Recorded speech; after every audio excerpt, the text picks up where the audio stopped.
Alors, tous ensemble, reprenons bien fort maintenant.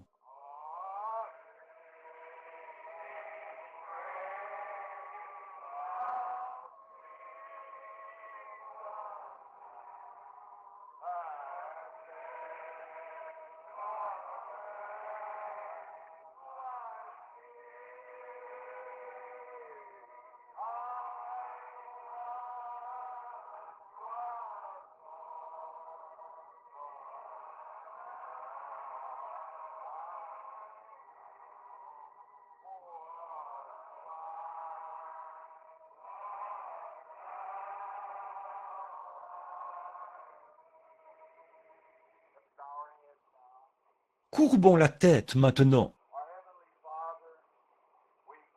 Notre Père céleste, nous te remercions pour le grand privilège que nous avons de venir vers toi. Premièrement, nous ne pouvons venir que par Christ. C'est pourquoi nous faisons précéder notre prière de son nom. Ainsi, nous savons par sa parole que tu nous exauceras, car nous le demandons en son nom.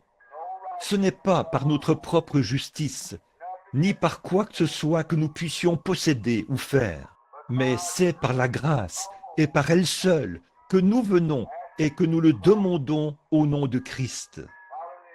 Père, il se peut qu'il y ait beaucoup d'hommes et de femmes ici, dans ce bâtiment ce soir, qui sont des pécheurs.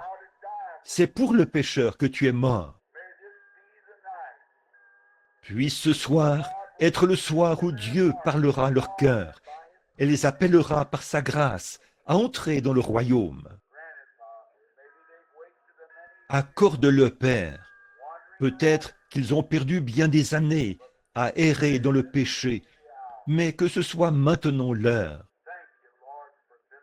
Seigneur, je te remercie ce soir pour Billy Paul, mon pauvre petit garçon, orphelin de mère, qui est ballotté. Merci, Seigneur, de lui avoir accordé le Saint-Esprit, ce qui lui donne maintenant cette assurance qu'un jour glorieux, nous reverrons maman. Tout est bien, tout ira bien. Ô Dieu, puissent les anges le faire savoir à maman aujourd'hui. Elle pleurait au moment de sa mort et disait « Sers Dieu, un jour Billy Paul sera un homme et il recevra le Saint-Esprit. » Ses prières ont été exaucées. Ô Dieu, bénis ce garçon maintenant. Puisse-t-il suivre le Maître pas à pas. Oh, comme sa petite voix tremblait quand il me disait « Papa, je viens de recevoir le Saint-Esprit. Je suis tellement heureux. Oh Dieu, que ce soit l'expérience de chaque personne qui n'est pas née de nouveau ici ce soir. Puisse-t-il recevoir le Saint-Esprit ce soir. Si nous avons commis quelques péchés, pardonne-nous, Seigneur. Guéris les malades, pense les cœurs brisés. Et maintenant, Seigneur, je ne sais même pas par où commencer pour parler ce soir, mais tu pourvoiras.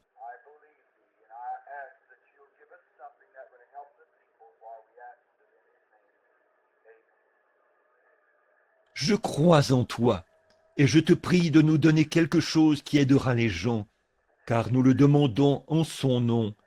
Amen. Juste pour lire un peu ici dans l'Écriture, j'aimerais prendre Ésaïe 35, car mes paroles failliront, mais la parole de Dieu ne faillira jamais. Par conséquent, aucun service n'est complet s'il n'est pas précédé de la lecture de l'Écriture. Le désert, les pays arides se réjouiront, la solitude s'égayera et fleurira comme un narcisse. Elle se couvrira de fleurs et tressaillira de joie, dans des chants d'allégresse, cris de triomphe, et la gloire viendra au Liban, lui sera donnée la magnificence du Carmel et de Saron.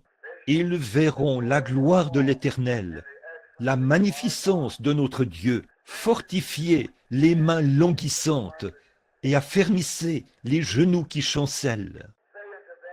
Dites à ceux qui ont un cœur troublé, Prenez courage, ne craignez point. Voici votre Dieu. La vengeance viendra, la rétribution de Dieu. Il viendra lui-même et vous sauvera. Il s'ouvriront les oreilles des sourds. Alors le boiteux sautera comme un cerf, et la langue du muet éclatera de joie. Car les eaux jailliront dans le désert, et des ruisseaux dans la solitude. Le mirage se changera en étang, et la terre desséchée en source d'eau.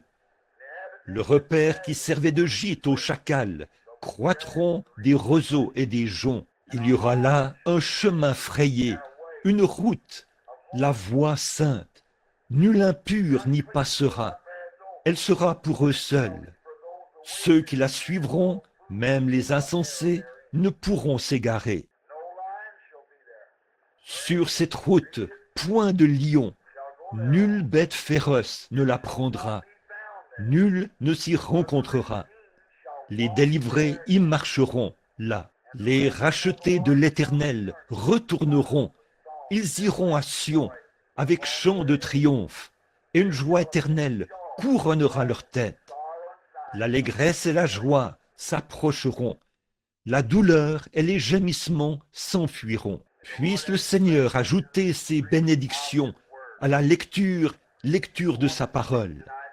Ce soir, si Dieu le veut, je veux vous parler juste quelques instants. Je vais surveiller ma montre ici pour ne pas vous garder trop longtemps ce soir.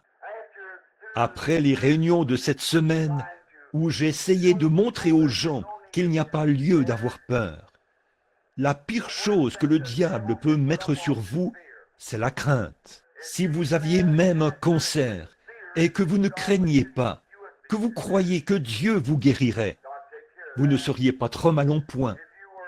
Dieu s'en occuperait. Si vous étiez malade ou quoi que ce soit et que vous ne craignez pas. Donc, la crainte est l'une des pires choses que Satan peut mettre sur une personne. Et cette semaine, j'ai essayé de démontrer par l'Écriture qu'un homme né de nouveau du royaume de Dieu n'a rien à craindre. En Jésus-Christ, vous êtes à l'abri, en parfaite sécurité. Tous ceux que le Père m'a donnés, a-t-il dit, viendront à moi. Nul ne peut venir si le Père ne l'a appelé. Le Père doit le conduire jusqu'à moi, et je ne mettrai pas dehors celui qui vient à moi. Et tous ceux, personne ne peut les ravir de la main de mon Père. Personne n'est plus grand que lui. Celui qui écoute mes paroles et qui croit à celui qui m'a envoyé a la vie éternelle. Il ne vient point au jugement, mais il est passé de la vie, de la mort à la vie. Celui qui mange ma chair et qui boit mon sang a, non pas aura, mais a au présent, la vie éternelle. Et je le ressusciterai au dernier jour. N'attristez donc pas le Saint-Esprit de Dieu, par lequel vous avez été scellés jusqu'au jour de votre rédemption. Voilà, c'est ça, scellés et mis à part jusqu'au jour de votre rédemption. Non pas d'un réveil à l'autre, mais jusqu'au jour de votre rédemption. Oh, combien le Saint-Esprit est venu ce matin et nous a bénis alors que nous en parlions. Il nous a retenus ici jusqu'à 13h30 ce matin, alors qu'on était là depuis 9h30. Oh, combien il nous a bénis. Maintenant, ce soir, je veux parler de... Ésaïe a dit ici, il y aura là un chemin frayé et une voie sainte. Maintenant, je veux parler de la voie de Dieu qui a été préparée pour nous. Maintenant, si j'allais à New York, la meilleure chose que je puisse faire ne serait pas de chercher à connaître ma position géographique et de me diriger vers le nord, mais la meilleure manière de faire serait de me procurer une carte et de suivre la carte, pas vrai? Le chemin frayé.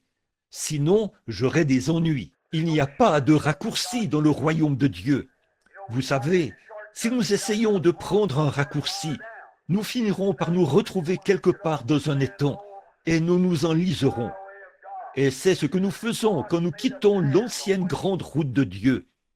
Dieu a frayé un sentier, une voie. Quand les enfants d'Israël sont sortis du pays d'Égypte, ils ont suivi le sentier de Dieu. Ils menaient jusqu'à la mer Rouge. C'est étrange que le sentier de Dieu mène dans cette direction-là.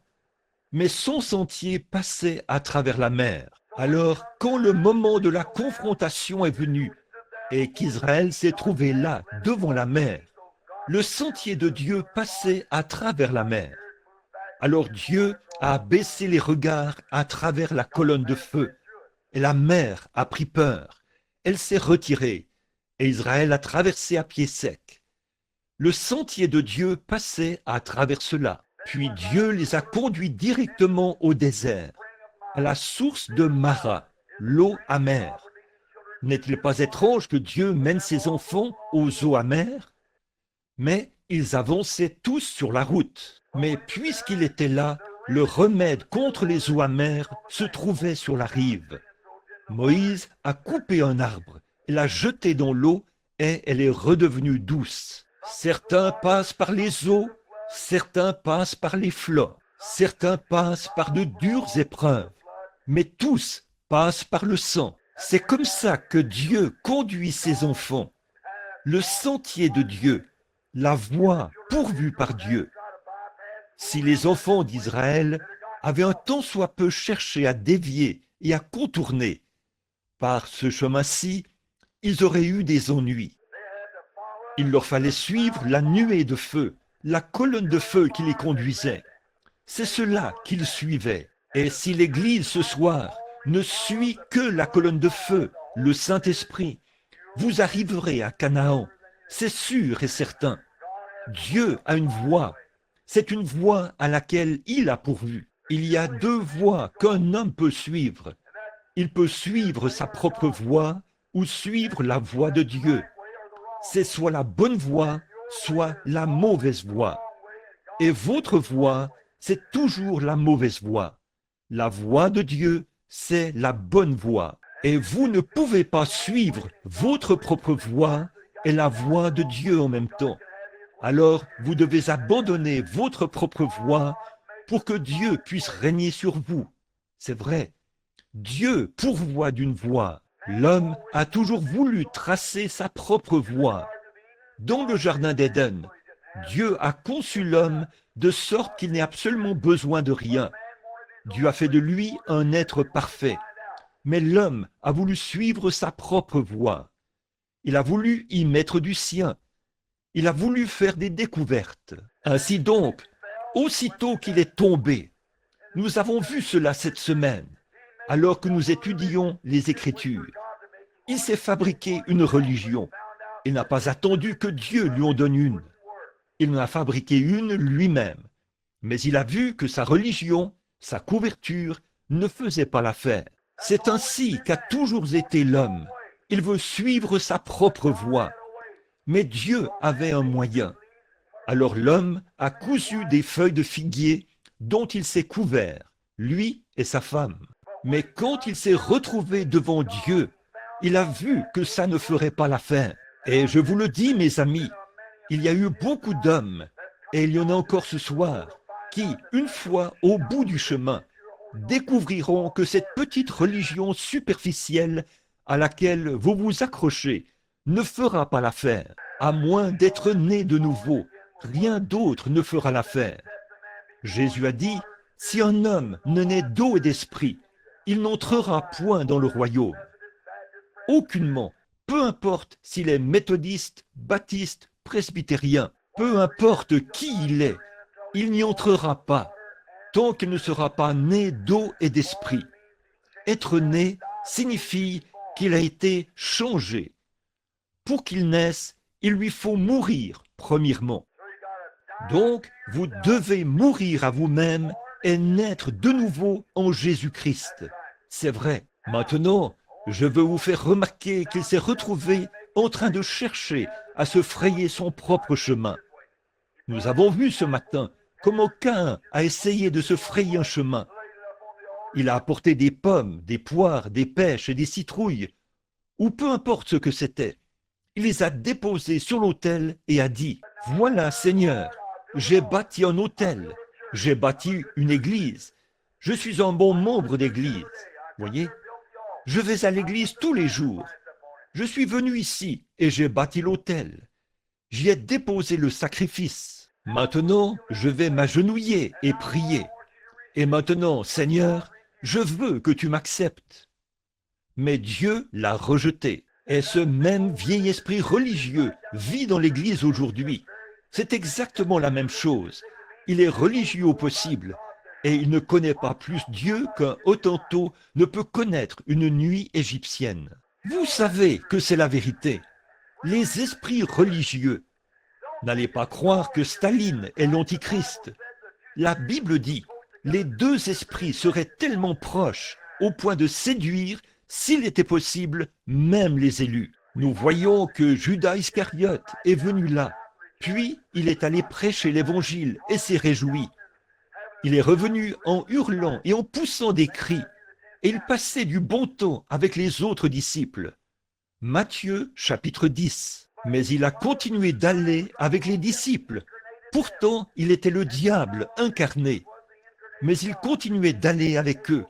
Et Jésus était Dieu incarné, le Caïn et l'Abel du jardin d'Éden. Mais quand est venu le moment pour lui d'aller à la Pentecôte pour recevoir la bénédiction, il s'est montré sous son vrai jour. Et quand on se met à dire qu'il faut naître de nouveau et recevoir le baptême du Saint-Esprit, 9 fois sur 10, les esprits se montreront sous leur vrai jour.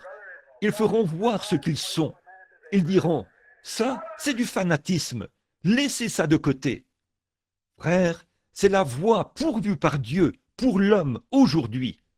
Alléluia! Regardez, Dieu a toujours pourvu d'un moyen. Dieu est dans l'obligation de pourvoir d'un moyen.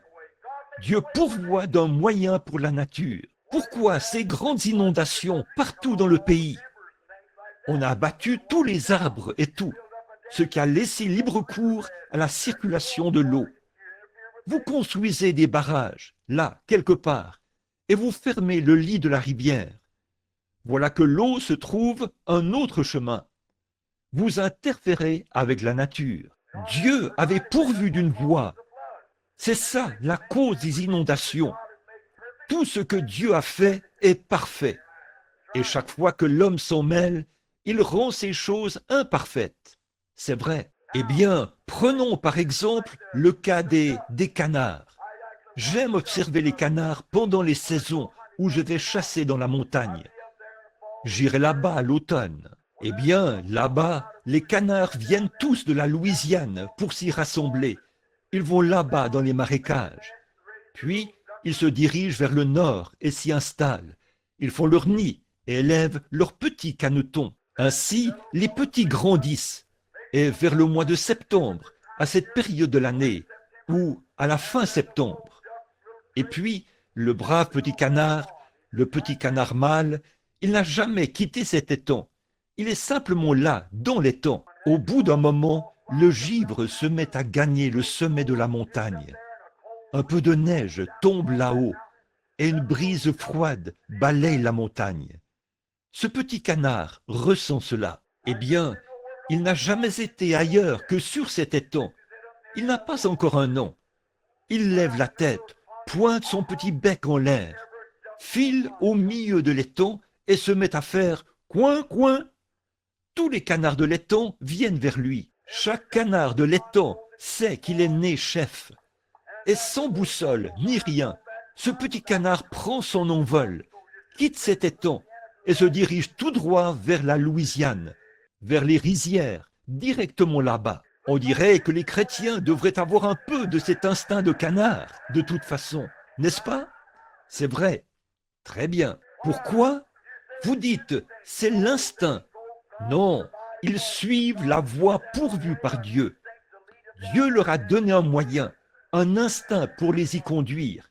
Et ils croient cela. Mais Dieu donne à l'homme le Saint-Esprit et il le rejette. Il a sa propre manière de faire. Mais Dieu a pourvu d'un moyen pour nous. Alléluia!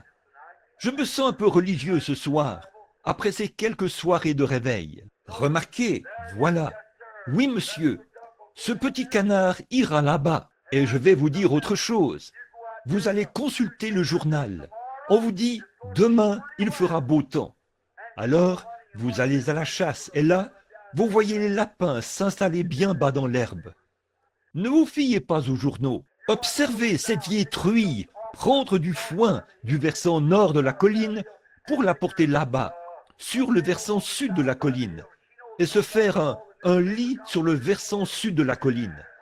Elle en sait beaucoup plus que tous les commentateurs de journaux du monde. C'est vrai, elle a un instinct. Elle se déplace vers le côté sud pour se mettre à l'abri de ce vent froid du nord qui arrive. Oh là là, si un porc a assez de bon sens pour se protéger de la brise, qu'en est-il de vous qui avez le Saint-Esprit? Alléluia! C'est ça votre instinct. Oui, monsieur, Dieu leur a donné un instinct. C'est la voie pourvue par Dieu pour eux. Ils vivent selon la voie pourvue par Dieu. Prenez une fleur qui meurt et qui disparaît dans le sol. Ce n'est pas sa fin, elle reviendra à la vie. Dieu a pourvu d'un moyen pour elle, et elle y croit. Dieu a toujours pourvu d'un moyen. Parfois, le chemin ne passe pas par des choses agréables. Parfois, il passe par des difficultés. Mais c'est la voie pourvue par Dieu. C'est Dieu qui le fait, de toute façon. Une fois, il a placé un homme sur la voie pourvue par Dieu. Cet homme a été obligé de passer par la fosse aux lions. Mais il suivait la voie pourvue par Dieu. Et Dieu l'en a fait sortir. Alléluia! Je vois d'ici des enfants hébreux assis là-bas à Babylone un matin. Ils avaient refusé de se prosterner devant une idole. C'est vrai, ils avaient dit, nous ne le ferons pas. Jouez de la musique autant que vous voulez et sonnez vos cornets et vos trompettes, mais nous ne nous prosternerons pas devant votre idole. Alléluia! Donne-nous plus de Shadrach, de Meshach et d'Abednego. Oui, monsieur, qui ne se prosterneront pas devant vos choses du monde. Nous n'avons pas à nous plier devant ça. Dieu nous a rendus libres par le Saint-Esprit. Alléluia! Oui, monsieur. Eh bien, je vois là-bas un matin. Braquons nos caméras là-bas un instant. Observons pour voir. D'ici, je vois ces garçons là-bas un matin. On avait dit, eh bien, écoutez, le roi a dit, toute personne qui ne se prosternera pas, nous la jetterons dans la fournaise ardente. Et un soir, ils sont allés prier jusqu'à exaucement. Le lendemain, quand le signal était donné pour qu'ils se prosternent devant la statue, eh bien, ils ont tourné le dos à cela. Il est donc venu et leur a demandé, « Messieurs, avez-vous fait cela? » Oui. Eh bien, nous allons chauffer la fournaise 7 fois plus qu'elle ne l'a jamais été. Alors, n'est-ce pas étrange? Il y avait là une passerelle qui menait à l'entrée de la fournaise. Tout Babylone était flamboyant ce matin-là. Le feu ronflait. Je vois d'ici le roi Nebuchadnezzar, tel l'homme moderne d'aujourd'hui, s'asseoir là et dire « Maintenant, nous allons faire brûler toute cette religion du Saint-Esprit qui est en ces gars-là. » Oh oui, ne pensez pas que le diable ne vous brûlera pas. Il le fera certainement.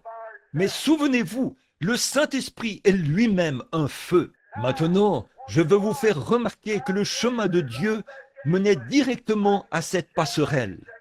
Je vois d'ici Shadrach, Meshach, Abednego marcher vers la mort. J'entends Shadrach dire, « Abednego, as-tu prié jusqu'à exaucement? » Oui. Alors, tout va très bien. Es-tu sûr que tu marches dans la voie de Dieu? Oui, monsieur. Dieu a dit dans sa parole que nous ne devons pas nous prosterner devant des idoles, et nous ne le ferons pas. Dieu est capable de nous délivrer de cette fournaise ardente. Mais s'il ne le fait pas, ça nous est égal. Nous ne nous prosternerons pas. Nous suivons la voie que Dieu a pourvue. J'entends quelqu'un dire, « Êtes-vous vraiment sûr que vous vous retrouvez dans la voie pourvue par Dieu? » Oui. Alléluia. Certains disent, Eh bien, ne pensez-vous pas que tous ces gens-là pourraient avoir raison plutôt que vous? Non, monsieur. La Bible dit, et nous nous en tenons à cela. Et les voilà qui continuent de gravir la passerelle. Je peux. La chaleur était si... La chaleur intense était presque... Elle a même tué les hommes qui les amenaient. Ils étaient presque sur le point d'y entrer. Dieu n'avait pas dit un mot. Ils continuaient de suivre la voie pourvue. Ils se sont avancés jusqu'à l'entrée de la fournaise. À peu près au moment où ils se préparaient à entrer dans la fournaise ardente, vous savez, je vois un tableau terriblement sombre ici devant moi, en ce moment même. Des hommes qui essaient d'être fidèles à Dieu, qui suivent la voie pourvue par Dieu, et les voilà sur le point d'être brûlés. Quel tableau! Remarquez, chaque fois qu'il se passe quelque chose ici en bas, il se passe quelque chose là-haut, au même moment. Regardons un peu là-haut pour voir ce qui se passe. Je le vois là, debout, vêtu de ses vêtements princiers. Alléluia! Je vois venir premièrement de sa droite un grand et puissant ange du nom de Michel. Il y en a un là-haut, le saviez-vous? Je peux l'entendre arriver en courant à côté de lui et dire « Maître !» Je le vois tirer son épée de son fourreau comme ceci et dire « As-tu jeté un coup d'œil là-bas, à Babylone, ce matin? Il y a des hommes qui suivent la voie pourvue par Dieu. Il y a des hommes qui sont prêts à sceller leur témoignage ce matin. Nos frères sont sur le point d'être brûlés. Je peux l'entendre dire « Permets-moi d'aller là-bas. Je vais changer le tableau. » Je crois qu'il aurait pu le faire, je le crois. Je peux l'entendre dire « Non, je ne peux pas te laisser y aller. Gabriel, tu as toujours été ou plutôt Michel, tu as toujours été un très bon ange. Va et remets ton épée dans le fourreau. Mets-toi là, au garde à vous. Voici venir un autre ange du nom d'Absinthe. C'est lui qui rend les eaux amères. Le voici qui s'avance et dit « Maître, regarde là, en bas. Toutes les eaux sont sous mon contrôle. Tu m'en as remis le contrôle lors de la destruction antédiluvienne. Et j'ai inondé le monde entier, tout le monde, sauf Noé et les siens. Alors a-t-il dit, permets-moi d'aller là-bas, et je vais inonder Babylone, de sorte qu'elle soit rayée de la carte. Je peux l'entendre dire, Absinthe, tu en es capable, c'est vrai, mais je ne peux pas te permettre d'y aller. C'est un travail qui n'est réservé qu'à un homme. Oh, je le vois qui se lève, comme ça. Les voilà, sur le point de faire le dernier pas. Je le vois qui tend la main, là, et dit à un gros orage, suspendu quelque part là-bas. « Viens ici !» Oh là là! Et il lui a obéi. Je le vois, je l'entends dire. Vent d'Orient, du Nord, d'Occident et du Sud. Venez ici transporter cet orage. Je vais vous chevaucher comme des chevaux. Je vais m'asseoir sur cet orage ce matin, comme sur un char. Je descends moi-même à Babylone. Alléluia! Je le vois qui tend la main, saisit un éclair en zigzag et le fait zigzaguer d'un bout à l'autre du ciel, comme ça, alors qu'ils font leur dernier pas sur la voie pourvue par Dieu. Et à peu près au moment où ils atterrissent là-dedans, Dieu passe par la mer de la vie, ramasse un rameau, et voilà qu'il se trouve là, à l'intérieur, en train de les éventer. Alléluia! Il est toujours là quand l'homme suit la voie pourvue par Dieu. Oui, monsieur, une fois, il y avait un vieux prédicateur charlatan, un vieux prédicateur de la sainteté là-bas, il y a longtemps, du nom de Noé. Il disait, vous savez, il pleuvra, un orage viendra. J'entends d'ici les gens aller partout et dire, dites donc, avez-vous entendu ce vieil exalté là-haut? Il a dit, il pleuvra. Eh bien, il n'a jamais plu sur la terre. Et il pleuvra? Comment? D'où viendrait cette eau?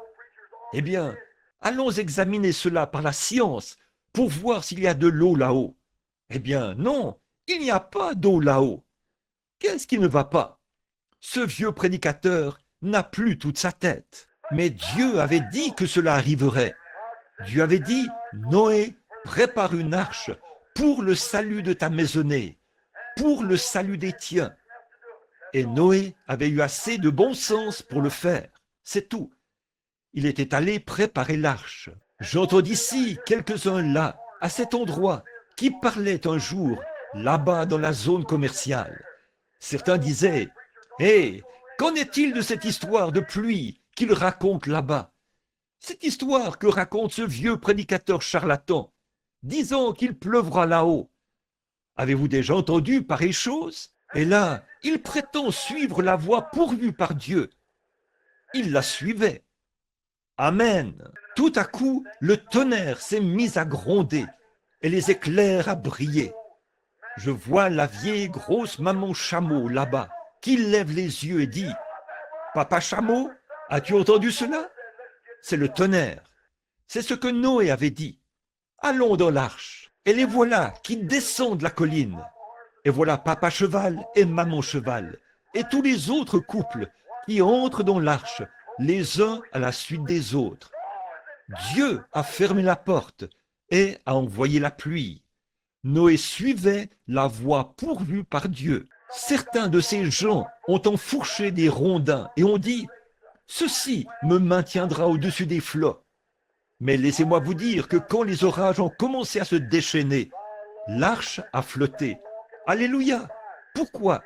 Ils suivaient la voie pourvue par Dieu. Dieu bénira toujours les gens qui suivent la voie qu'il pourvoit. Il n'a jamais pourvu d'un rondin. Il n'a jamais pourvu de ceci. Il a pourvu d'une arche. Et aujourd'hui, mon frère et ma sœur, un moyen a été pourvu pour les hommes et les femmes. C'est par Jésus-Christ, le Fils de Dieu, qui est mort là-bas au calvaire. Et par son sang, nous avons le pardon des péchés. Nous pouvons recevoir le baptême du Saint-Esprit en guise d'approbation de Dieu, montrant qu'il nous a acceptés en son Fils Jésus-Christ, en parfaite sécurité. Alléluia! Vous me traiterez d'exalté de toute façon. Alors, autant commencer tout de suite. Très bien. Je me sens vraiment bien. Très bien. Croyez-vous cela? C'est la voix de Dieu et la seule voix. Ce n'est pas la voix méthodiste, ce n'est pas la voix baptiste, ce n'est pas la voix presbytérienne, ce n'est pas la voix pentecôtiste. C'est la voix de Christ. Christ est la voix que Dieu a pourvue. Il est le sacrifice que Dieu a pourvu. Il est Jéhovah Rapha.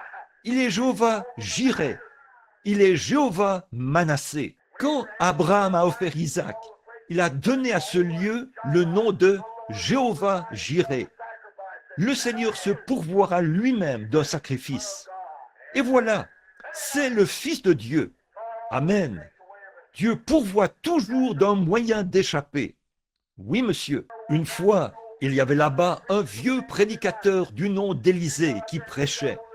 Il était monté là-haut, et après avoir parcouru le pays du regard, il a dit, « Je vous le dis, je n'ai jamais rien vu de si horrible. » Le vieux roi du pays était allé épouser une petite Jézabel toute maquillée. Elle avait suffisamment de maquillage sur le visage pour... C'est la seule femme de la Bible qui se soit maquillée. Et vous savez ce que Dieu a fait d'elle? Dieu l'a donnée en pâture aux chiens. C'est la seule que je connaisse. Si vous voyez une femme dont le visage est tout maquillé, savez-vous comment vous pouvez l'appeler? Dites « Bonjour, Madame Pâté pour chien ». C'est ce qu'elle est. Elle est comme de la pâté pour chien. Oh là là! Écoutez, frère, je reviens de l'Afrique. Ce truc-là tire son origine du paganisme. Ce sont les païens qui se maquillent. Oh, frère, quand un homme ou une femme se met en règle avec Dieu, on n'a pas besoin de leur dire ces choses. Ils ont d'eux-mêmes honte. Alléluia! C'est vrai. Mes amis, avant longtemps, elle avait amené toutes les Israélites à faire pareil. Elle y a dit, « Seigneur, ferme les cieux. Fais quelque chose à ce sujet. » Dieu a parlé et a dit, « Eh bien, Élie, je vais te dire quoi faire. Va parler à Akab. » Et voilà qu'un vieux prédicateur, enveloppé d'un grand morceau de peau de mouton comme ça, s'est mis en marche, le visage couvert de barbe. On aurait dit une chenille laineuse. Il s'est présenté devant le roi et lui a dit, la rosée ne sera pas appelée, ou il n'y en aura pas tant que je ne l'aurai pas fait venir. Alléluia! Il suivait la voie pourvue par Dieu. Oui, monsieur. Ah, hors d'ici, espèce de fanatique. Très bien, nous savons ce que nous faisons. Le vieil Élie a dit, Seigneur, que dois-je faire? Daigne pourvoir d'un moyen pour la suite. J'ai accompli ma mission. Dieu lui a dit, va là-bas, près du torrent de Kérit, et assieds-toi. D'accord, c'est un très mauvais endroit, mais je vais y aller et m'y asseoir. Tu as dit, va là-bas. Si ton sentier mène là-bas, j'irai là-bas. Il y est allé et s'y est installé. Il a dit, maintenant Seigneur, qu'est-ce que je vais faire ici? Assieds-toi là, reste là, c'est tout. Et avant longtemps, il a commencé à avoir faim. Il a dit, Seigneur, je commence à avoir un peu faim. Et voici qu'est arrivé un corbeau. Certains d'entre eux ont dit, regardez ce vieux prédicateur exalté assis là-haut sur la colline. Voyons donc, n'est-il pas fou? Eh bien, ce gars-là, qui est assis là-haut au soleil, il va mourir. Voyons donc, c'est un fanatique. Et avant longtemps, toutes les eaux ont tari. Il n'y avait plus d'eau à boire dans le pays. Mais chaque fois qu'Élie avait soif, tout ce qu'il avait à faire, c'était de se pencher au-dessus du torrent de Kérit pour boire. Puis, quand il avait faim, un corbeau venait là, portant un sandwich dans son bec et disait « Tiens, Élie, vous dites, où le corbeau trouvait-il? Voulez-vous dire que vous croyez ça, frère Branham? Oui, monsieur. Oui, monsieur. Voulez-vous dire qu'un corbeau a apporté à Élie quelque chose à manger pendant 3 ans et 6 mois? Je le crois. Vous dites, où prenait-il cela? Je ne sais pas. Tout ce que je sais, c'est que le corbeau prenait cela quelque part, l'apportait à Élie, Élie le mangeait, et il est resté en vie pendant 3 ans et 6 mois grâce à cela. C'est vrai, je le crois. C'est la même chose pour... Vous dites, qu'est-ce qui vous rend si heureux? Qu'est-ce qui fait que vous puissiez bouger le bras? Je ne sais pas. Tout ce que je sais, c'est que le calvaire a payé pour cela. C'est la Bible qui l'enseigne. Le Saint-Esprit l'a apporté. Je l'ai reçu. Alléluia! Je ne sais même pas d'où cela vient, mais je l'ai reçu. Alléluia! C'est vrai. Je ne peux pas vous dire d'où cela vient, mais c'est arrivé ici. Oh là là! Cela fait qu'on se sent vraiment bien. Certainement. Alléluia! Ne vous énervez pas. Ça veut dire louange à notre Dieu. Amen. Ça veut dire qu'il en soit ainsi. Oh là là, certainement. Je ne sais pas. Et on disait qu'il était fou d'aller s'installer là-bas. Oh là là, à l'heure du repas, voilà un serveur de couleur qui s'avance et dit, tiens, Élie, voici ton petit déjeuner. Voyons, il était dans une meilleure situation que la moitié des gens qui sont ici ce soir. J'imagine qu'il n'y a pas beaucoup de gens ici ce soir qui ont des serviteurs de couleur. Mais lui, il avait des serviteurs de couleur, des corbeaux qui lui apportaient à manger à chaque repas. Alléluia! Gloire! Dieu avait une salle à manger quelque part. Il y apprêtait tout, le faisait cuire et le lui envoyait. Alléluia! Ce même Dieu vit et règne aujourd'hui. Il est resté dans la voie qu'il avait pourvue. Dieu lui avait dit, va là-bas et assieds-toi. Alors il l'a fait. C'est tout ce qu'il savait faire. Qu'en pensez-vous? Croyez-vous que c'est vrai? Ça l'est. Amen. Oui, monsieur. Un jour, une petite fille descendait la rue. Elle a dit, finalement, quelqu'un a dit, oh, alléluia, alléluia. Elle venait de recevoir le Saint-Esprit. Alors, un vieil incrédule qui était là dans les parages a dit, qu'est-ce qui vous rend si heureuse, jeune fille? Elle a dit, oh, Jésus vient de me sauver et de me remplir du Saint-Esprit. Elle a ajouté, je suis si heureuse. Il a dit, dites, qu'avez-vous dans la main? Elle a dit, ma Bible. Il a dit, croyez-vous cela? Certainement. Il a dit, Croyez-vous cela entièrement? D'un bout à l'autre. Il a dit, croyez-vous cette histoire au sujet de Jonas? Oui. Il a dit, croyez-vous que cette baleine a vraiment avalé cet homme? Oui, monsieur, je le crois. Il a dit, comment pouvez-vous prouver ça autrement que par la foi?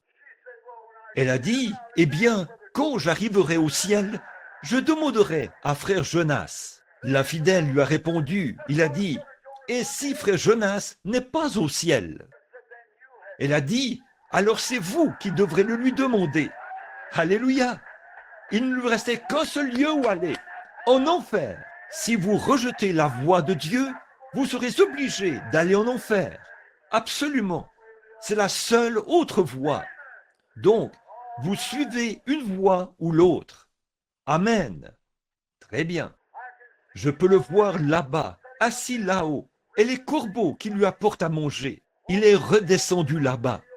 Un jour, il a descendu la colline, et Dieu a dit, maintenant, le point d'eau est à sec. Je veux que tu ailles là-bas, chez une veuve. C'était tout un endroit pour un prédicateur.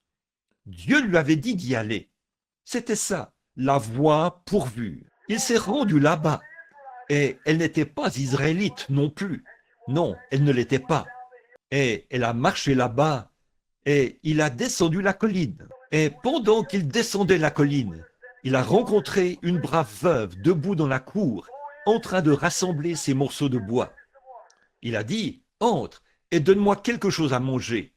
Apporte-moi aussi de l'eau. Elle a dit, l'Éternel est vivant et ton âme ne mourra jamais. J'ai tout juste assez de farine à la maison pour faire un petit gâteau pour mon fils. Je suis en train de ramasser ces 2 morceaux de bois pour cuire ce gâteau.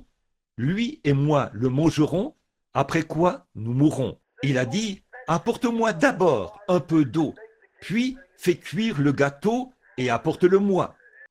Alléluia! Que va-t-elle faire? Voilà la voie pourvue par Dieu. Cherchez premièrement le royaume de Dieu et toute sa justice. Vous dites, frère Bill, ma mère a quitté la maison. Mon mari ne veut plus vivre avec moi. Cherchez premièrement le royaume de Dieu et sa justice. Alléluia! Toutes ces autres choses seront données par-dessus. C'est vrai. Comment ferais-je, frère Bill? Allez-y, faites-le. Jésus a dit, suis-moi. C'est vrai. Gardez votre œil en bon état. Très bien. Elle est très vite entrée. Elle a pris ces 2 morceaux de bois et les a croisés.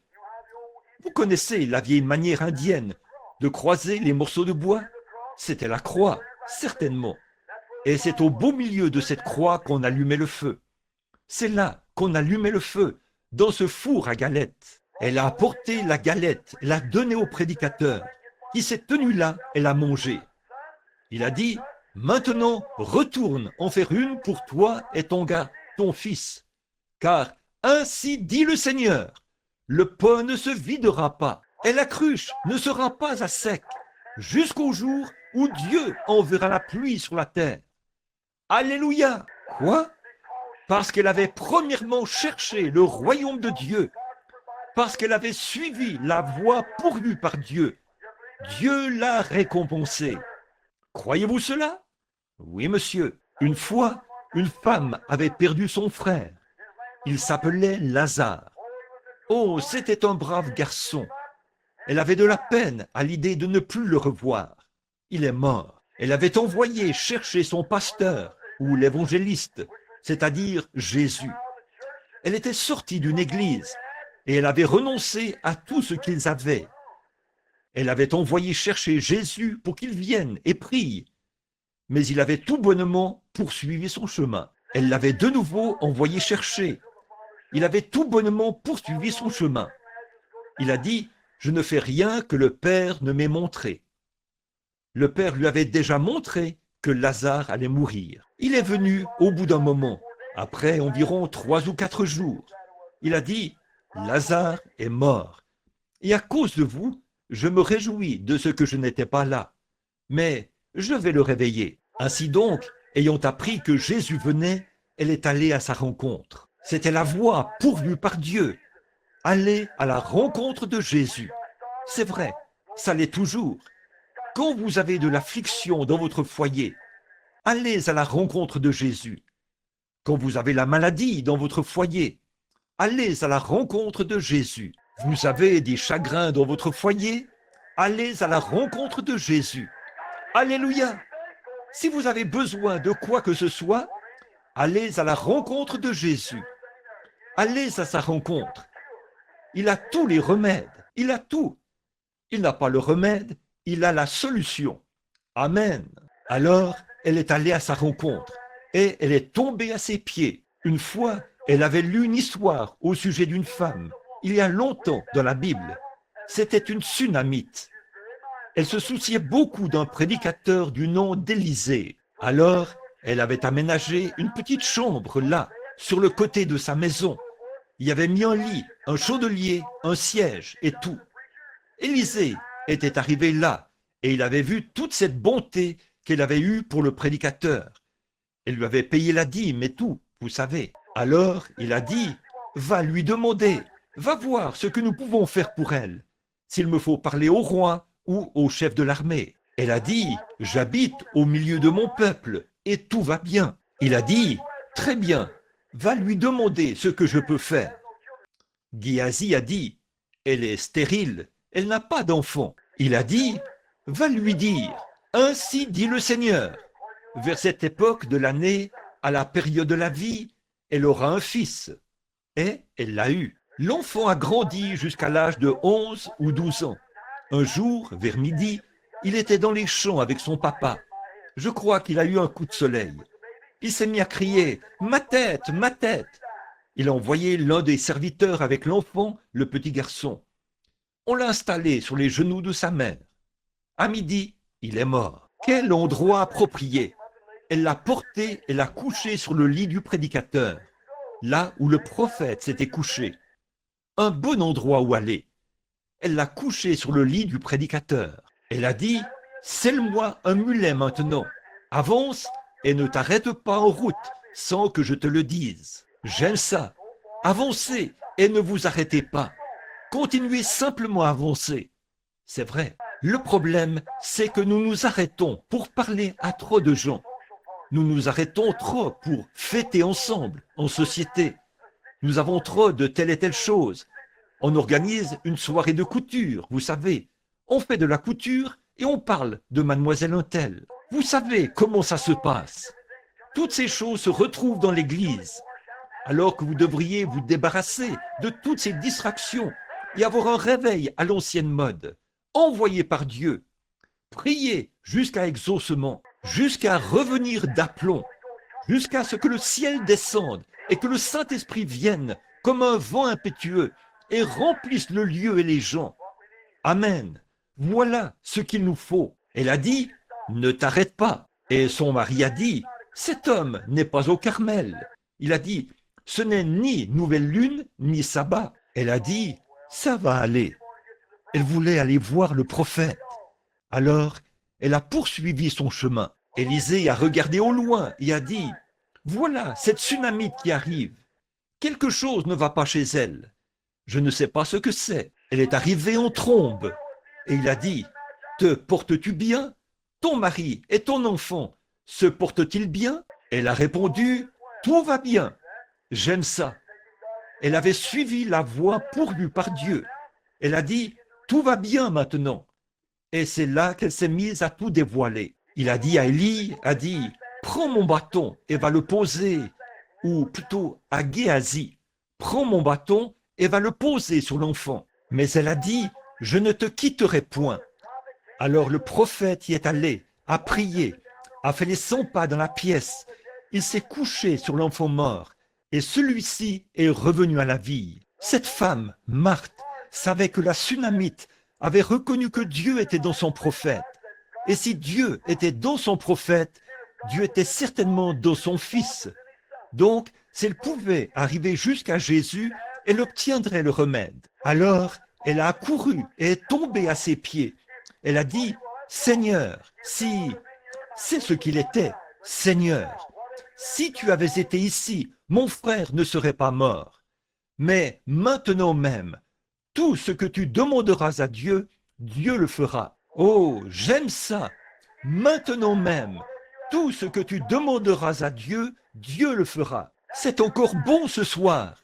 Vous dites, je suis un pécheur, frère Branham. Maintenant même, tout ce que vous demanderez à Dieu, Dieu le fera. Aie pitié de moi, pauvre pécheur. Il le fera. Si vous êtes malade, aie pitié de moi, Seigneur. Il le fera, maintenant même. Vous dites, le médecin m'a abandonné, mais maintenant même, Seigneur.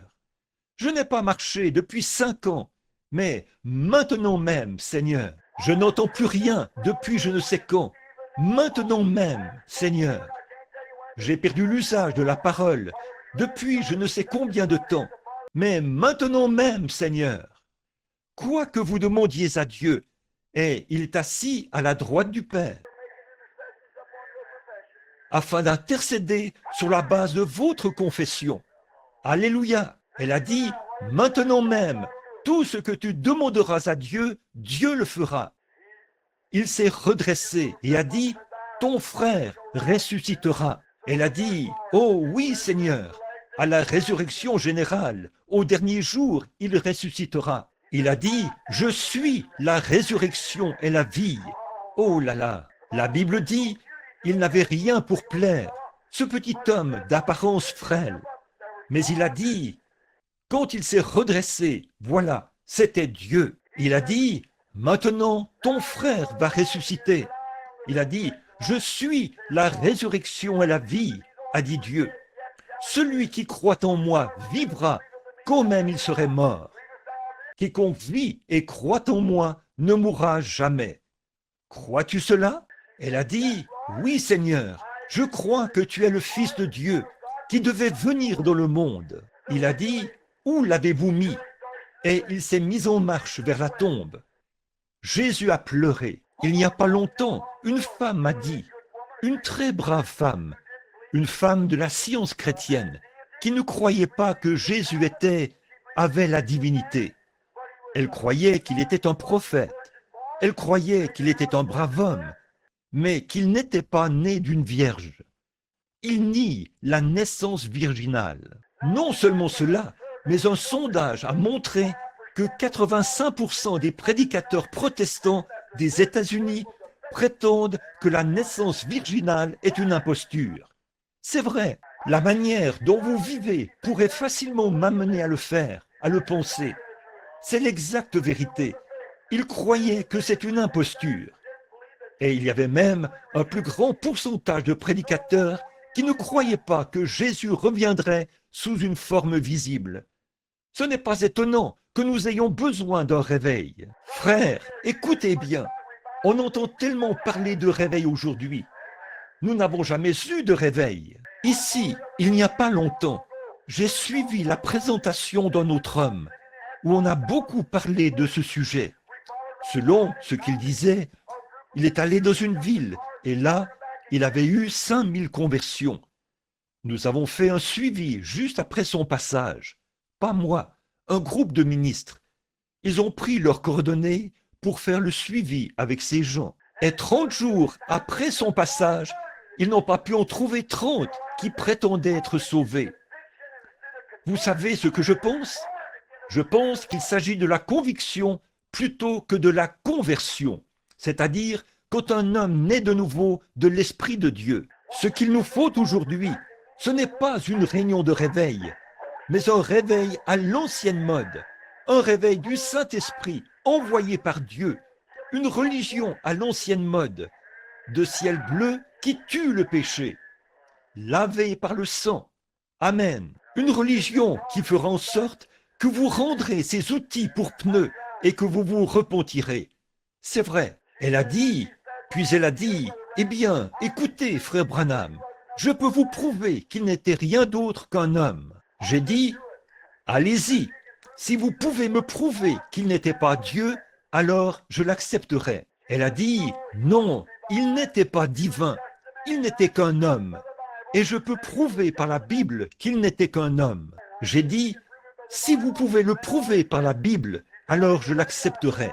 Elle a dit, êtes-vous prêt? J'ai dit, je le suis. Elle a dit, Quand il est allé là-bas, dans Jean 11, quand il est allé au tombeau de Lazare, il a pleuré. J'ai dit, qu'est-ce que cela a à voir avec ça? Elle a dit, eh bien, voilà la preuve qu'il n'était rien d'autre qu'un homme.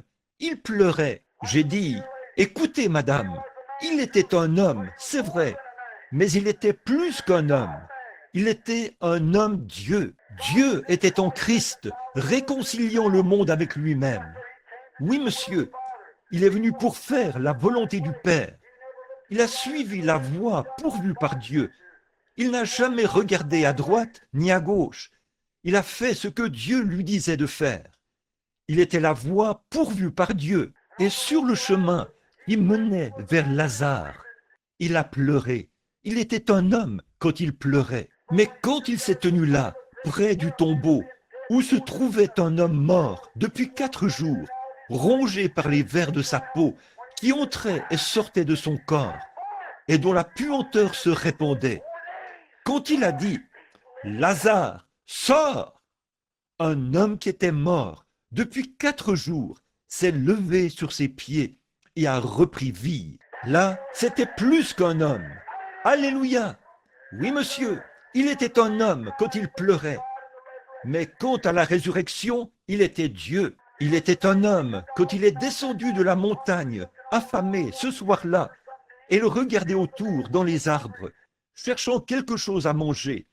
Il était un homme quand il avait faim, mais quand il a nourri 5000 personnes, avec 5 petits pains et 2 petits morceaux de poisson, il était plus qu'un homme. C'était Dieu dans la chair. Alléluia! Il était un homme quand il était allongé dans la barque ce soir-là, après qu'une force était sortie à travers son vêtement, ce qui l'avait rendu vraiment faible, au point qu'une mer déchaînée qui rugissait, 10 000 démons de la mer, avaient juré qu'il le noierait cette nuit-là, alors que cette petite barque était là, ballottée comme un bouchon de bouteille sur une mer déchaînée. Je sais qu'il était un homme quand il était allongé là, endormi. Mais quand ils ont dit « Ne te soucies-tu pas que nous périssions ?» il a posé son pied sur le bastingage de la barque et a dit « Silence, tais-toi !» Et le calme est revenu. Ça, c'était plus qu'un homme. Alléluia! C'était mon Dieu. Alléluia! C'est vrai, il l'était. Oui, en effet, il était un homme quand il était suspendu au calvaire, quand ils lui ont rendu le plus grand hommage qu'ils aient jamais rendu, quand ils ont dit « Il a sauvé les autres, il ne peut pas se sauver lui-même ».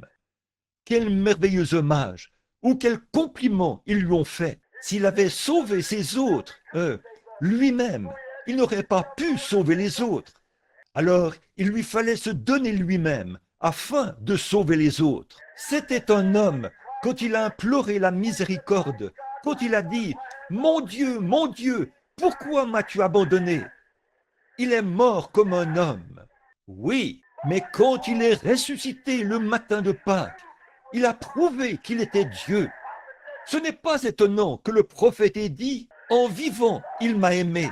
En mourant, il m'a sauvé. Enseveli, il a emporté mes péchés au loin. En ressuscitant, il a justifié gratuitement pour toujours. Un jour, il reviendra. Ô jour glorieux !» Alléluia, je l'aime. Pas vous? Suivez la voie pourvue par Dieu. Je peux voir des mages qui, une fois, se rendaient à sa naissance pour l'adorer.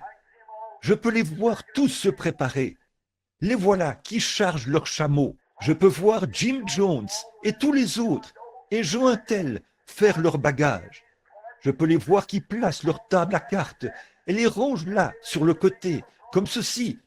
Puis ils empilent toutes les autres choses, et alors ils s'en vont adorer Jésus.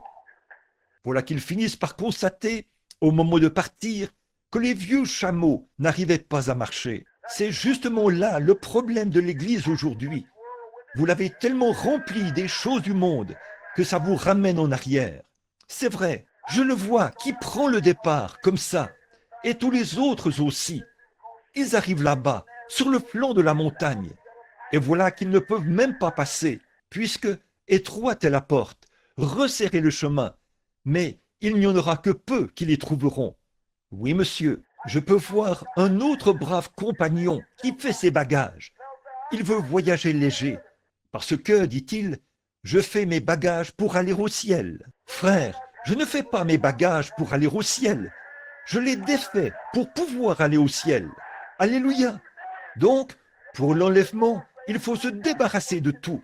La Bible dit, rejetons tout fardeau et le péché qui nous enveloppe si facilement, afin de courir avec persévérance dans cette carrière. Je peux voir un brave homme s'avancer, vous voyez. Je peux voir sa femme qui est là. Elle dit, Jean, qu'y a-t-il, mon chéri? Où vas-tu? Il répond, je vais adorer le Seigneur. Comment sauras-tu trouver ton chemin? Eh bien, j'y vais. Or, tu n'as même pas de boussole. Tu n'as même pas ton permis pastoral. Qu'est-ce qui te prend? Te recevront-ils? Y vas-tu pour adorer le Seigneur? Oui, prends ta boussole. Non, je n'en ai pas besoin. Tu n'en as pas besoin? Comment te rendras-tu jusque là-bas? Je peux le voir montrer du doigt l'étoile du matin et dire, je vais suivre la voie pourvue par Dieu. Amen. Dieu avait pourvu d'une étoile pour conduire les mages. Ils n'avaient pas besoin de boussole. Ils avaient besoin de la voie pourvue par Dieu, l'étoile. Gloire est le même Dieu qui a conduit les mages à Christ par l'étoile, est ici ce soir, sous la forme du Saint-Esprit, pour vous conduire à Christ, à la nouvelle naissance, au baptême du Saint-Esprit.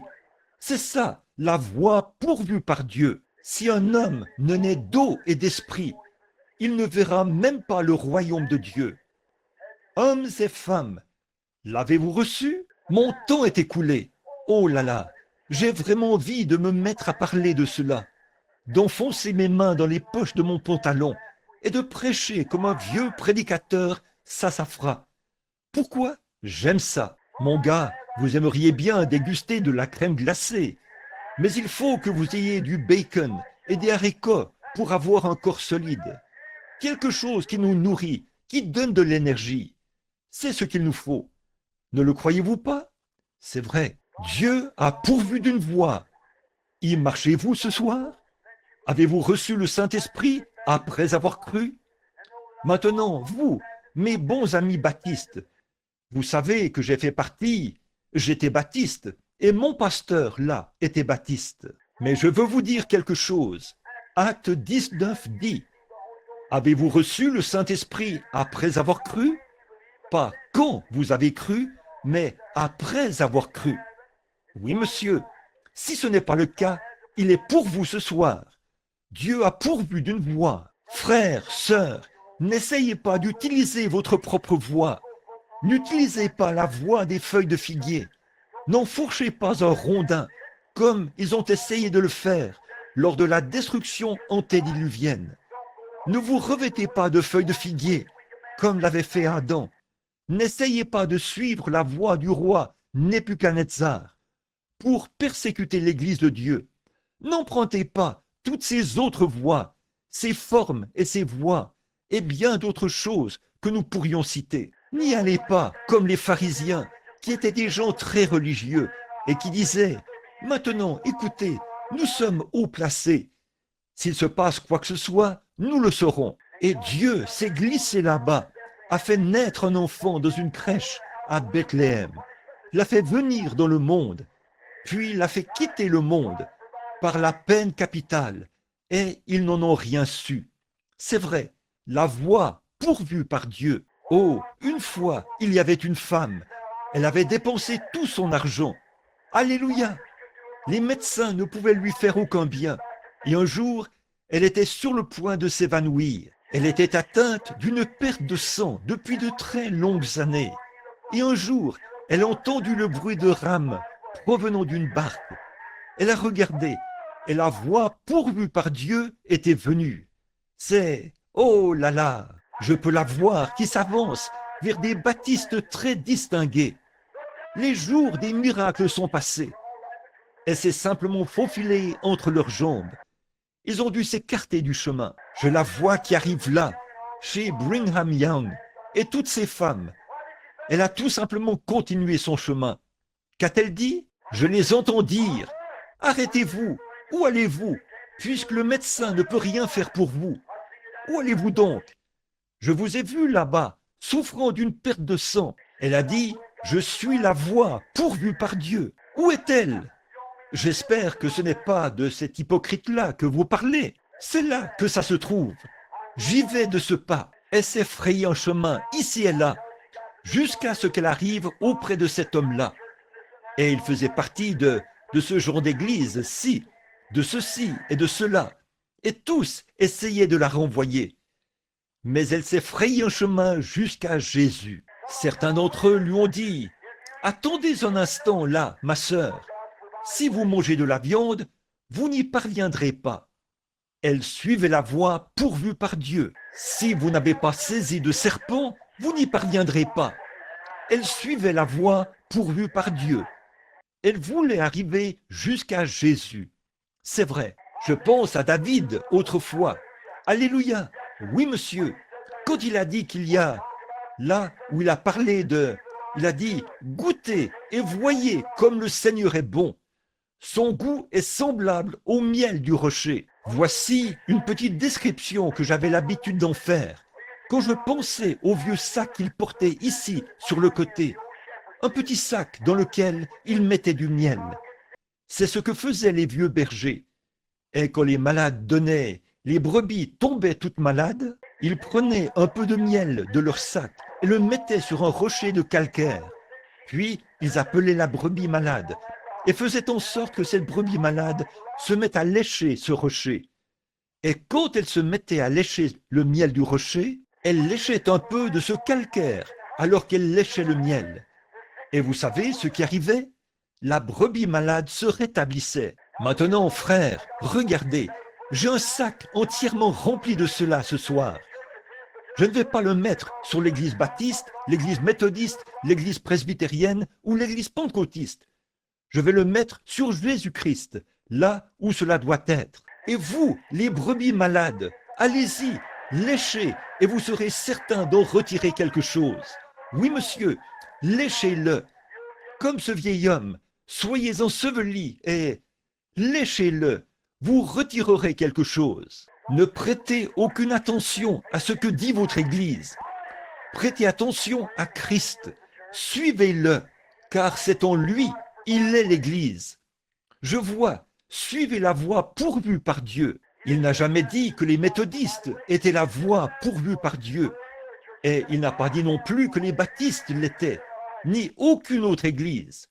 Il a dit, je suis le chemin, la vérité et la vie. Vous dites, eh bien, comment puis-je savoir que je suis en lui? Nous avons tous été baptisés dans un seul esprit pour former un seul corps, pour devenir les membres de ce corps. 1 Corinthiens 12, c'est vrai, soumis à Dieu, tout ce qu'il a dans son royaume nous appartient.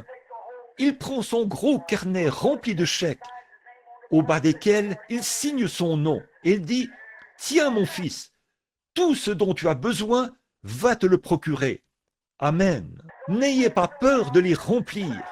Remplissez-les et encaissez-les. Dites, « Merci Seigneur. Alléluia. La chose s'accomplira. Tout ce que vous demanderez. » Marc 11, 24. En priant, croyez que vous le recevez et cela vous sera accordé. Signez le chèque. Dites, « Seigneur, j'ai besoin de guérison. » Détachez-le. Dites, « Voilà Seigneur, au nom de Jésus, je demande ma guérison. » Dites, « Merci Seigneur. » Et continuez votre chemin. Croyez à cette guérison. Elle vient directement à vous, comme les corbeaux qui ont apporté cette nourriture à Élie.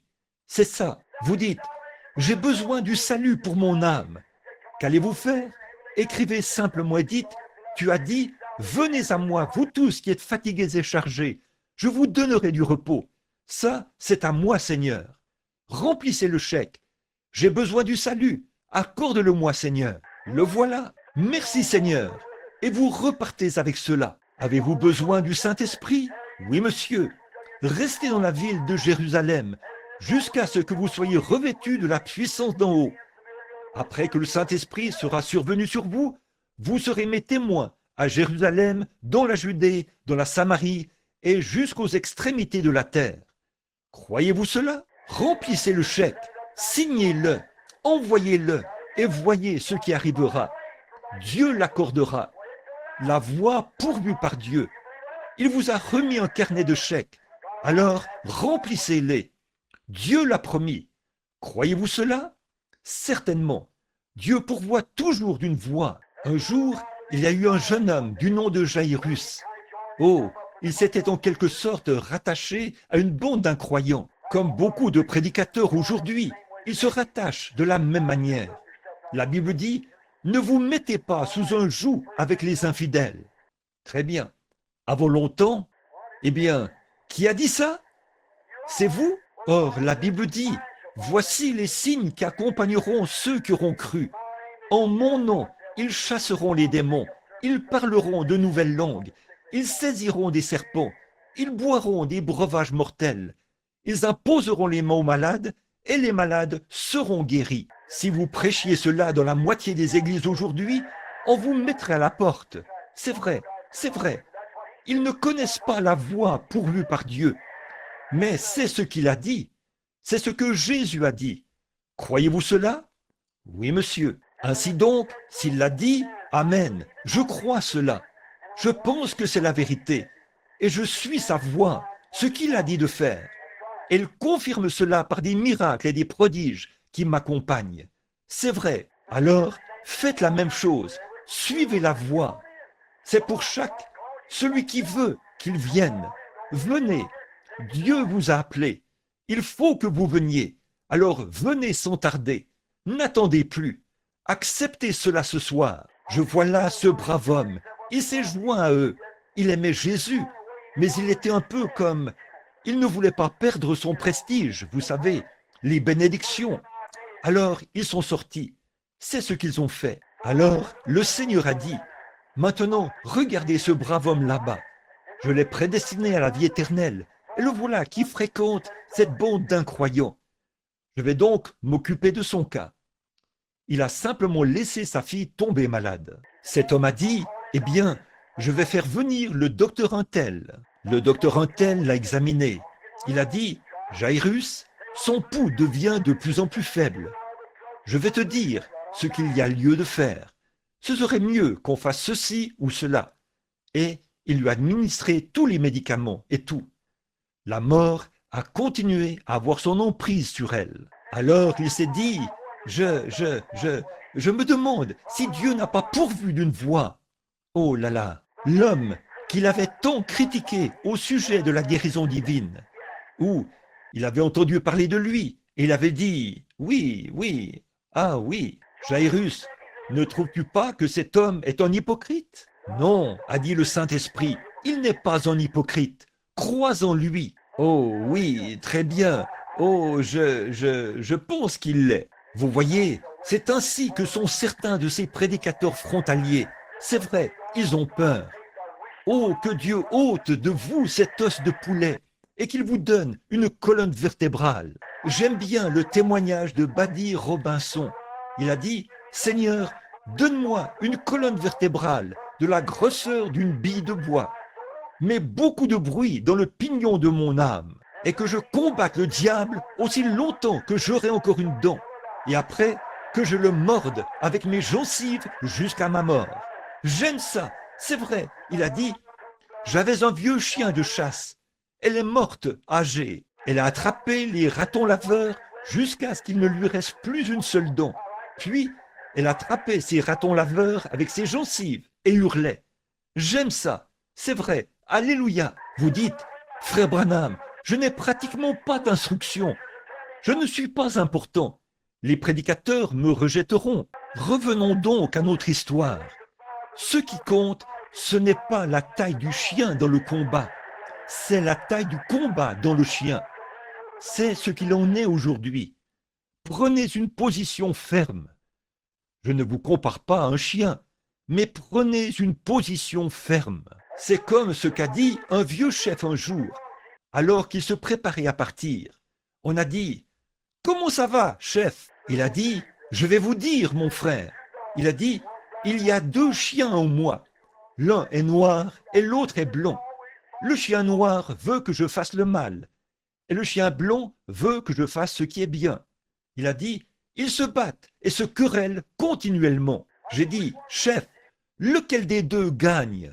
Il a dit, ça dépend de celui que chef nourrit le plus. Ça aussi, c'est tout à fait juste. Oui, monsieur. Très bien, frère. Je vous le dis, ce dont le monde a besoin ce soir, c'est d'une bonne vieille secousse. Jairus a dit, attendez un instant, là. L'état de sa fille s'est aggravé. Le seul espoir qu'il leur restait pour qu'elle reste en vie, c'était d'aller voir Jésus. Ils sont allés à la recherche de Jésus. Pendant qu'il était en route, je le vois qui s'avance là-bas. Et la femme venait d'être guérie de sa perte de sang. Le voilà qui s'avance et dit, « Ma fille est alitée en ce moment. Peu m'importe ce que dit le sacrificateur, ce que qui que ce soit dit. Veux-tu venir lui imposer les mains? Je crois que tu es la voie pourvue par Dieu pour sa guérison. Veux-tu venir lui imposer les mains afin qu'elle se rétablisse? » Il a dit, « J'irai. » Le voilà qui se met en route pour y aller.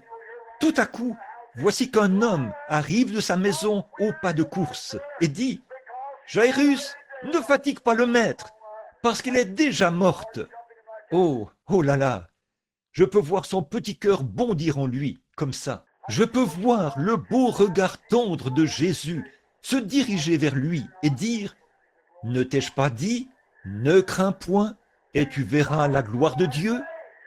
Il est la voie pourvue par Dieu. Il y avait un vieil homme qu'on appelait l'aveugle Bartimée. Et un jour, il était assis à la porte à demander l'aumône. Il commençait à faire froid. C'était vers octobre. Il a entendu du bruit dans la rue. Qu'est-ce que c'est? Eh bien, a-t-il dit, ça, c'est ce Jésus de Nazareth. Il n'a jamais fait attention. Il a ôté sa robe. Il ne l'a pas déposée par terre et repliée, vous savez, afin de pouvoir facilement la retrouver dans son état aveugle. Il a jeté sa robe par terre. Dieu avait pourvu d'une voie, et c'est ce qu'il suivait. Il y est allé en courant. Certains disaient, « Reste assis, il n'a pas de temps à perdre avec toi. » Il a crié encore plus fort, « Jésus, fils de David, aie pitié de moi, aie pitié de moi. » Il se frayait un chemin, « Aie pitié de moi. Je sais que tu es la voie pourvue par Dieu pour mes yeux. Ô Seigneur, aie pitié de moi. » C'est vrai, un jour, j'ai lu une histoire au sujet de l'aveugle Bartimée. C'était une brève histoire. Ça disait qu'il était aveugle depuis des années. Il avait une petite fille qu'il n'avait jamais vue. Un soir, et il avait l'habitude d'aller s'asseoir là, dans la rue. Il avait un petit agneau. Autrefois, les agneaux conduisaient les aveugles, comme les chiens le font aujourd'hui. Les chiens conduisent les aveugles. On dressait des agneaux pour qu'ils conduisent les aveugles. Et là, quelqu'un a dit un jour qu'il avait 2 petites tourterelles. Elles faisaient des petites culbutes, comme ça, pour attirer l'attention des touristes qui allaient à Jérusalem ou dans la ville. Et il mettait des pièces de monnaie dans sa coupe. Il était aveugle. Alors un soir, sa femme est tombée très malade et il s'est adressé au Seigneur. Il a dit, « Seigneur, je n'ai rien. Je suis un homme pauvre. Je suis un aveugle. Je n'ai rien à te donner. Mais je te crois, Seigneur. Si seulement tu uses de miséricorde envers moi et que tu permets que ma pauvre femme reste en vie, demain, je t'offrirai ma tourterelle en sacrifice. » Cette nuit-là, le Seigneur a guéri sa femme. Le lendemain, par l'entremise d'un sacrificateur, il a offert les 2 tourterelles en sacrifice. Alors, il ne lui restait plus que l'agneau. Peu de temps après, sa petite fille est tombée malade. Les médecins ne pouvaient rien pour elle. Il a dit, « Seigneur, il ne me reste plus qu'une chose, a-t-il dit, c'est l'agneau. Mais si tu permets que ma petite fille, que je n'ai jamais vue, si seulement tu permets qu'elle se rétablisse, alors je t'offrirai mon agneau en sacrifice. » Et le Seigneur a guéri sa petite fille. Quelques jours plus tard, il a commencé à marcher dans la rue, et cet agneau le conduisait. Et Caïphe, le souverain sacrificateur, l'a abordé et a dit, « Aveugle Bartimée, où vas-tu ?» Il a dit, « Ô souverain sacrificateur, Je vais au temple.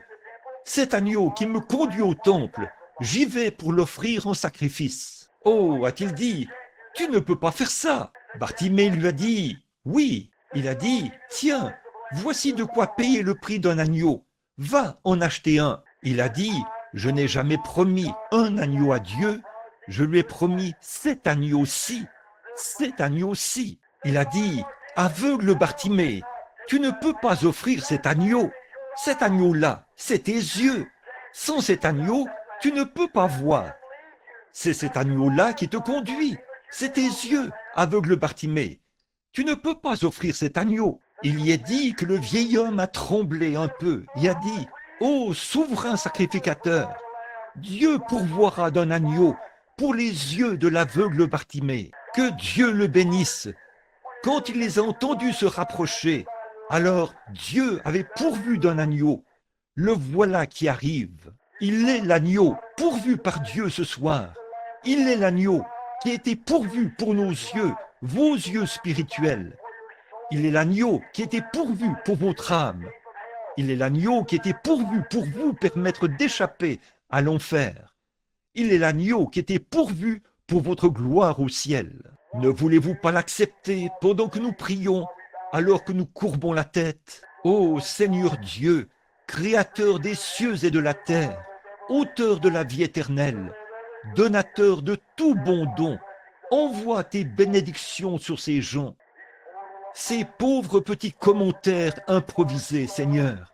Mais je sais que tu as pourvu d'une voie. Tu as dit, ce qui arriva du temps de Noé arrivera de même à la venue du Fils de l'homme. Un temps de préparation, un temps où un lieu qui devait être préparé pour ceux qui voulaient échapper à la colère. Je prie, ô Dieu, que maintenant même, que cet agneau de Dieu qui avait été pourvu pour les yeux de l'aveugle ou pour la femme atteinte de la perte de sang et qui avait arrêté sa perte de sang, l'agneau qui avait été pourvu pour Lazare qui était mort, ô Dieu, sois miséricordieux. Quand j'y pense, c'est ce même agneau qui a été pourvu pour mes yeux aveugles un jour. Les frères Maillot m'ont dit il y a 3 ans que je n'avais aucun espoir de retrouver la santé. Dieu a pourvu d'un agneau. Quand tu as envoyé ton ange là-bas, à Greens Mill, et que tu as dit, va faire ceci, comment pouvais-je le faire devant un monde d'athées et d'incroyants? Mais Dieu a pourvu d'un agneau. Ô Dieu, voici ma pauvre petite église que je suis en train de regarder, Seigneur. Et je pense à des milliers de kilomètres au-delà des mers, des plaines gelées et des icebergs. Combien j'ai été assis là bien des fois, seul dans une pièce à prier. Je pense aux fois où les gens venaient ici et me serraient la main. Le sol recouvert de sciure, les fenêtres qui tremblaient quand le vent soufflait. Je pense au jour où j'ai pris ma propre épouse chérie et que je l'ai déposée ici au pied de la croix et que j'ai prêché à ses funérailles. Je me souviens d'avoir vu mon petit bébé, Seigneur, qui repose là dans ses bras. Je me souviens du pauvre petit Billy Paul que tu as rempli du Saint-Esprit il y a quelques heures. Il était venu à sa tombe ce matin-là pour y déposer une fleur de Pâques et il s'est mis à pleurer. J'ai passé mon bras autour de ce petit garçon et j'ai dit, Dieu a pourvu d'un agneau, d'un sacrifice d'expiation. Un jour, cette petite tombe s'ouvrira, maman sortira, ta petite sœur aussi.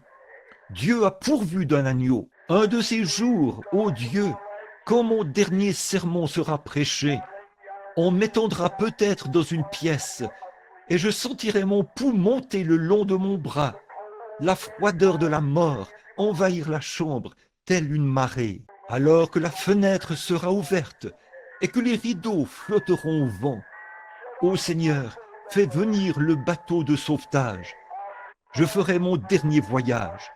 J'étendrai simplement le drap. Les paupières se fermeront et le drap me couvrira. Je veux marcher dans la vallée de l'ombre de la mort. Je veux arriver au Jourdain et dire, écartez-vous de mon chemin et m'écriez, cède le passage, ô Jourdain, je traverse. Seigneur, envoie-moi le bateau de sauvetage à ce moment-là. Reçois-moi. Veux-tu, Seigneur? Reçois-moi à ce moment-là. Veux-tu, Seigneur? Pas seulement moi, mais tous ceux qui sont ici veulent les recevoir à ce moment-là. Veux-tu, Seigneur? Accorde-le. Depuis lors, beaucoup d'entre nous ont traversé et sont retournés au paradis et vivront pour toujours. Père, s'il y a ici ce soir un homme ou une femme qui ne te connaît pas, qui ne sait rien de ce que ça vaut, qui n'est jamais né de nouveau, qui n'a jamais trouvé la voie pourvue par Dieu, puisse-t-il trouver cela maintenant même, alors que nous prions par le nom de Jésus-Christ. Avec la tête inclinée, mon ami pécheur, soyez bénis. Beaucoup sont à l'extérieur ou à l'intérieur. Le Saint-Esprit est ici. Avez-vous déjà accepté la solution de Dieu, la voie pourvue par Dieu pour vous? Il n'y a rien que vous puissiez faire pour le mériter. Dieu a pourvu de cela pour vous. Ne voulez-vous pas venir l'accepter? Ne le voulez-vous pas ce soir? S'il y a ici un ami pécheur, levez la main et dites, frère Branham, priez pour moi. Je veux cet agneau pourvu par Dieu dans ma vie. Nous n'avons pas assez de place ici, autour de l'autel, pour faire un appel à l'autel. Il n'y a pas de place. Alors je vous demande de simplement lever la main. Le ferez-vous, pécheur? Que Dieu vous bénisse, monsieur. Que Dieu vous bénisse, monsieur. Et que Dieu vous bénisse, sœur. Que Dieu vous bénisse. Et vous aussi, là-bas, au fond, une fois de plus. Y a-t-il quelqu'un là-bas au fond? Là, à ma droite, maintenant? Que Dieu vous bénisse. Que Dieu vous bénisse. Que Dieu vous bénisse. Quelqu'un d'autre pourrait-il lever la main et dire, souviens-toi de moi. Ô Dieu, accorde-moi la grâce ce soir, la vie de ton agneau. Que Dieu vous bénisse, sœur. Je vous vois, vous qui êtes assises ici. Si vous êtes à l'extérieur, avancez-vous, posez les mains sur le panneau et dites, frère Branham, souvenez-vous de moi. Je veux la voie pourvue par Dieu.